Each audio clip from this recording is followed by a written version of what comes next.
नमस्कार दोस्तों, स्वागत है आप सभी का आपके अपने यूट्यूब चैनल सरकारी भारत में। दोस्तों, इस वीडियो के अंदर हम डिस्कस करने वाले हैं इकोनॉमिक्स यानी कि अर्थशास्त्र के बारे में। अर्थशास्त्र का ये पार्ट नंबर 6 है और इस वीडियो के अंदर हम डिस्कस करने वाले हैं एग्रीकल्चर के बारे में।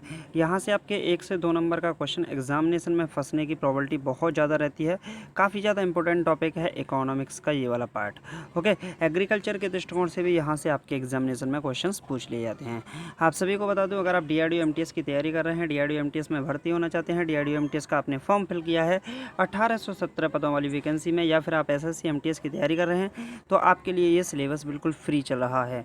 इसमें क्या क्या चल रहा है वो बता देता हूँ आपके लिए। हिस्ट्री की क्लास, पॉलिटी की क्लास, पॉलिटी थ्योरी की क्लास चल रही है, पॉलिटी क्वेश्चंस की क्लास चल रही है, और आपके लिए इकोनॉमिक्स की क्लास चल रही है, जनरल साइंस की क्लास चल रही है, मॉक टेस्ट की क्लास चल रही है। एक मॉक टेस्ट होता है डेली, एक जीके ट्रिक की क्लास होती है, एक जीके खजाना की क्लास होती है, और भी आपके लिए जीके के सुपर 1000 क्वेश्चंस की सीरीज भी आपके लिए इस चैनल पर चल रही है। तो लगभग 10 क्लासेस आपके लिए इस चैनल पर चल रही हैं। इन सभी क्लासेस की PDF, लगभग 300 प्लस क्वेश्चंस की PDF आपको हमारे व्हाट्सअप ग्रुप में, जिसका लिंक वीडियो के डिस्क्रिप्शन में दे रखा है, वहाँ से आप ले सकते हैं। डेली के डेली वहाँ पर डाल दी जाती हैं। ओके, तो व्हाट्सअप ग्रुप में ज्वाइन हो जाएगा। आप सभी को बता दूं, अगर आप DRDO या फिर SSC MTS की तैयारी कर रहे हैं, तो मैथ्स और रीजनिंग के लिए आपकी क्लासेस जल्द ही स्टार्ट होने वाली हैं। और वो जो क्लासेस हैं वो आपकी अनअकैडमी लर्निंग ऐप पर स्टार्ट होने वाली हैं। कहाँ पर? अनअकैडमी लर्निंग ऐप पर स्टार्ट होने वाली हैं, जिस पर जाके आप मेरे को फॉलो कर सकते हैं। फॉलो कैसे करेंगे? वीडियो के डिस्क्रिप्शन में लिंक दे रखा है, जाइए और वीडियो के डिस्क्रिप्शन में जाके आप मुझे वहाँ पर फॉलो कर लीजिए। और ये बिल्कुल फ्री कोर्स रहेगा आपके लिए, जो कोर्स स्टार्ट होने वाला है मैथ्स और रीजनिंग का, DRDO MTS के लिए स्पेशल। ओके, तो वहाँ पर जाके आप वीडियो के डिस्क्रिप्शन में जाके आप मेरे को फॉलो कर लीजिए। चलिए, तो समय न गवाते हुए वीडियो को स्टार्ट करते हैं। तो सबसे पहले हम बात करेंगे एग्रीकल्चर के बारे में। एग्रीकल्चर के बारे में क्या है? भारतीय कृषि। यहाँ से क्वेश्चन क्या बोला जाता है? भारत में 48.9% श्रम शक्ति कृषि पर आधारित है। भारत में लगभग 48.9% किस पर है?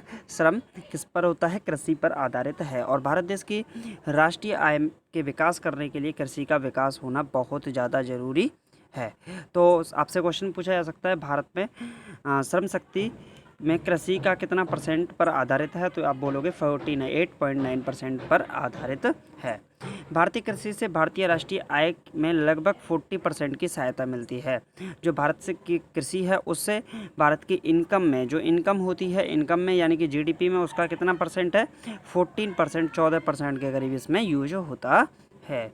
प्रारंभ में कृषि के विकास के लिए भारत सरकार की तरफ से RRB और नाबार्ड की स्थापना की गई थी। शुरुआत में जब भारत सरकार की ओर से एग्रीकल्चर पर विशेष जोर दिया गया था, काफ़ी ज़्यादा जोर दिया गया था, चौथी पंचवर्षीय योजना, 4th पंचवर्षीय योजना के अंतर्गत, तो 5 ईयर प्लान आया था 4th वाला, उसमें सरकार ने RRB और नाबार्ड योजना की इनकी स्थापना की थी। ओके, RRB बैंक है और नाबार्ड भी क्या है? एक तरीके से बैंक है। RRB क्या होता है? रीजनल रूरल बैंक होता है इसकी फुल फॉर्म, और नाबार्ड होता है national bank for agriculture and rural development से रिलेटेड होता है। ओके, अब आपसे पूछा जा सकता है हरित क्रांति से रिलेटेड। देखिए, भारत में कृषि के विकास के लिए 1967 में डॉक्टर स्वामीनाथन के द्वारा प्रथम हरित क्रांति चलाई गई थी, यानी कि 1967 में 1967 में भारत में कृषि के डेवलपमेंट के लिए, विकास के लिए डॉक्टर स्वामीनाथन के द्वारा हरित क्रांति चलाई गई थी। कहाँ पर? भारत में चलाई गई थी। अगर आपसे विश्व की पूछता है, विश्व में किसके द्वारा चलाई गई थी, तो ये चलाई गई थी डॉक्टर नॉर्मन बोरलॉग के द्वारा। किसके द्वारा? नॉर्मन बोरलॉग के द्वारा चलाई गई थी। ओके, तो ये भी क्वेश्चन आपसे पूछ सकता है। तो भारत में कृषि विकास के लिए 1968 में डॉक्टर स्वामीनाथन के द्वारा प्रथम हरित क्रांति चलाई गई थी, और दूसरी हरित क्रांति 1983 में चावल के लिए चलाई गई थी। यानी कि पहली हरित क्रांति 1967 में डॉक्टर स्वामीनाथन जो स्वामीनाथन थे, उन्होंने चलाई थी प्रथम बार, और दूसरी जो हरित क्रांति थी 1983 में, और ये किसके लिए चलाई गई थी? चावल के लिए चलाई गई थी। काफ़ी ज़्यादा इंपॉर्टेंट है, दूसरी हरित क्रांति किसके लिए चलाई गई थी। ओके, हरित क्रांति का सबसे अधिक प्रभाव गेहूं और चावल की खेती पर पड़ा, पर गेहूं का उत्पादन चावल से अधिक वृद्धि हुई। जो गेहूं का उत्पादन है, गेहूं के उत्पादन में चावल से अधिक वृद्धि हुई। विश्व में हरित क्रांति के जनक किसे कहा जाता है? तो अभी मैंने बताया आपको, doctor Norman Borlaug. Doctor Norman Borlaug हरित क्रांति के लिए विश्व में हरित क्रांति के जनक किनको कहा जाता है? डॉक्टर नॉर्मन बोरलॉग को। भारत में हरित क्रांति का जनक कैसे कहा जाता है? हरित क्रांति का पिता कैसे कहा जाता है एक तरीके से? तो डॉक्टर स्वामीनाथन को कहा जाता है। आगे चलते हैं। आगे है विश्व में हरित क्रांति के जनक डॉक्टर बोरलॉग और यही आपका रिपीट हो गया। कई सारी क्रांति अलग अलग फसलों के लिए चलाई गई थी। जैसे कौन सी क्रांति किसके लिए चलाई गई है वो समझिए। हरित क्रांति खाद्यान्न उत्पादन के लिए चलाई गई थी। श्वेत क्रांति दूध उत्पादन के लिए चलाई गई थी। नीली मत्स्य यानी कि मछलियों के उत्पादन के लिए। पीली क्रांति तिलहन के उत्पादन के लिए। सुनहरी क्रांति जूट और फल के उत्पादन में। और गोल क्रांति आलू के उत्पादन के लिए चलाई गई थी। तो काफ़ी ज़्यादा इंपॉर्टेंट है ये। एक बार रिपीट कर देता हूँ। हरित क्रांति खाद्यान्न उत्पादन। श्वेत क्रांति दुग्ध उत्पादन। नीली क्रांति मत्स्य मछली उत्पादन। पीली क्रांति तिलहन उत्पादन के लिए। सुनहरी क्रांति जूट और फल उत्पादन के लिए। और गोल क्रांति आलू के उत्पादन के लिए चलाई गई थी। आगे देखते हैं, देखिए एक एक करके समझते हैं। एग्रीकल्चर क्रॉप ऑफ इंडिया, यहाँ पर देखते हैं सबसे पहले है केरल। केरल किसके लिए प्रसिद्ध है? केरल में सबसे ज़्यादा किसका उत्पादन होता है? तो प्राकृतिक रबर, जो नेचुरल रबर होती है उसका उत्पादन सबसे ज़्यादा होता है। गरम मसालों का उत्पादन सबसे ज़्यादा, यानी कि मसालों का तो शहर कहा जा सकता है एक तरीके से किसको? केरल को मसालों का शहर बोला जा सकता है और बोला भी जाता है मसालों का शहर।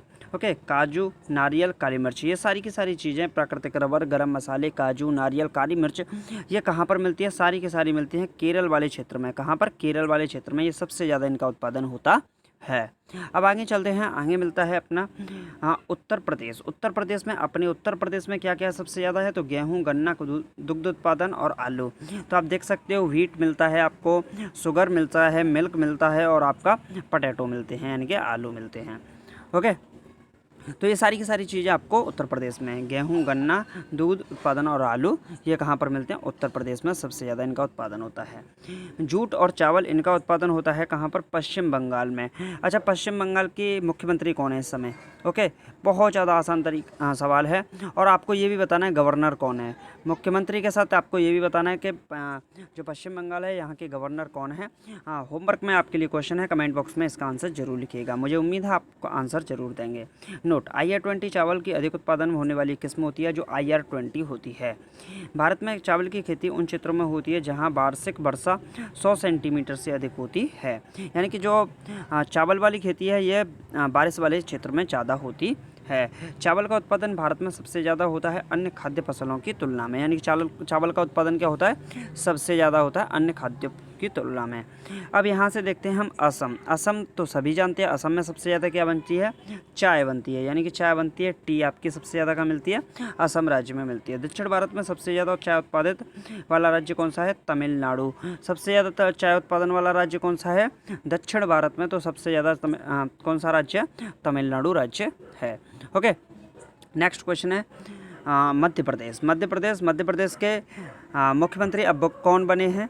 ये आपको आंसर लिखना है, मुख्यमंत्री कौन बने हैं। तो मध्य प्रदेश में सबसे ज़्यादा किसका उत्पादन होता है? सोयाबीन का, दलहन का, तिलहन का, चना का और कुल दालों का। देखिए टोटल पल्सेस होती हैं, कुल दाल होती हैं, चना होते हैं, तिलहन होते हैं, दलहन होते हैं आपके और सोयाबीन। इन सभी का सबसे ज़्यादा उत्पादन कहाँ पर होता है? मध्य प्रदेश में होता है। और सोयाबीन में सबसे ज़्यादा प्रोटीन पाया जाता है। सबसे ज़्यादा प्रोटीन किसके अंदर पाया जाता है? सोयाबीन के अंदर पाया जाता है। ओके, तो ये भी क्वेश्चन आपसे पूछ सकता है। अब बात आती है राजस्थान। राजस्थान में सबसे ज़्यादा क्या होती है? सरसों। सरसों की खेती के लिए बारिश कम होनी चाहिए क्योंकि ज़्यादा बारिश में सरसों नहीं हो पाती। तो इसी वजह से हम याद कर सकते हैं सरसों कहाँ पर? राजस्थान में सबसे ज़्यादा होती है। ओके, इसके बाद आते हैं हम गुजरात में। गुजरात में आपका कपास और मूंगफली। कपास और आपका मूंगफली, ये दोनों चीज़ें, कपास और मूंगफली दोनों की दोनों चीज़ें, ये सबसे ज़्यादा कहाँ पर होती हैं? गुजरात राज्य में होती हैं। ओके, नेक्स्ट क्वेश्चन है आपका महाराष्ट्र। महाराष्ट्र में प्याज, अरहर की दाल होती है, अंगूर और आम होते हैं। देखिए प्याज, अरहर की दाल, अंगूर, आम, ये सबसे ज़्यादा कहाँ पर होते हैं? महाराष्ट्र में होते हैं। इंपॉर्टेंट बात क्या है इसकी?